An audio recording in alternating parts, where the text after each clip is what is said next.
Fantasy Philosophers is brought to you by fantasy-info.com. Wanted to spend a little bit of time talking about our Dynasty Keeper League cheat sheet that we have for 2010, our updated version that we have here starting for July, and wanted to just give you a general idea of what we have here and maybe some of the things that you should look for with this cheat sheet. I know we're starting to get things up and running, probably going to have to start making decisions if you haven't already about what players that you want to keep from last year coming into this year. Some of you are going to have rookie drafts, and we'll have a specific board on our rankings for that coming out here very soon for just rookies, if you just have rookie drafts. And then for others who, incorporate both the rookies and the players that are on free agency after everybody has their cuts, then that's just going to, be a mesh that we'll have here. And that's what mainly this board, I would say, is best used for people that do two separate. It's still good to keep an idea of which players rank out where, even though you may have rookies. Do you get certain rights to them? Everything just matters in a keeper league, the structure of what you're actually able to keep. I know that there's certain rights that you can have in a rookie draft. You may be able to have certain rights to keep your rookies, and yet at the same time you have your rights to keep your general players as well. So it's going to depend, really coming down to what your structure of your keeper league is that you're going to have in the league that you're at. So you need to, obviously, like we say with every league that you should ever be in, we always suggest know your rules first.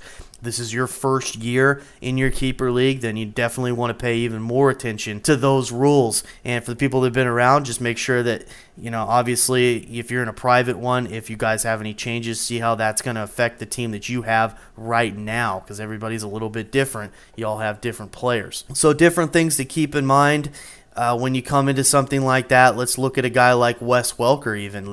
Here's a guy that is injured. You're just going to have to decide. I would say he's still definitely worth keeping on your team, most leagues, because, hey, this guy should bounce back. He's still at a decent age, and you just don't want to let a guy like that go that can be a productive player for you.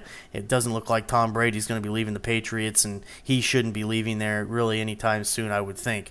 So that's definitely somebody I would keep. That's just one example, but keep your eye on different things. Obviously, if you're in a 12-team league, usually you're just going to keep one defense, maybe one kicker on this cheat sheet board. It really, we have the top 12 that we have ranked out for defenses and kickers on here, and so that's the ones that we feel right now is worth keeping around or keeping an eye on for maybe some young guys in there, like maybe a David Buehler kicker for the Cowboys, who should be the starter this year.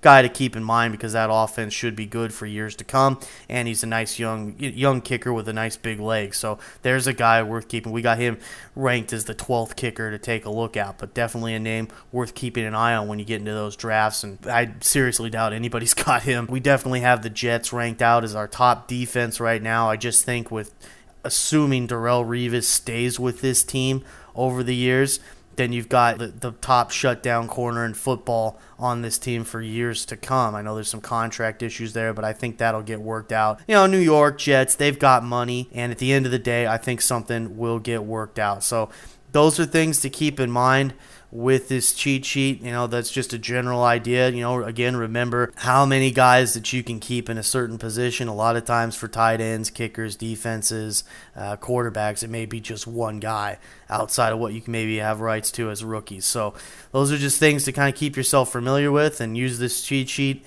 as you're going through the draft, checking off players.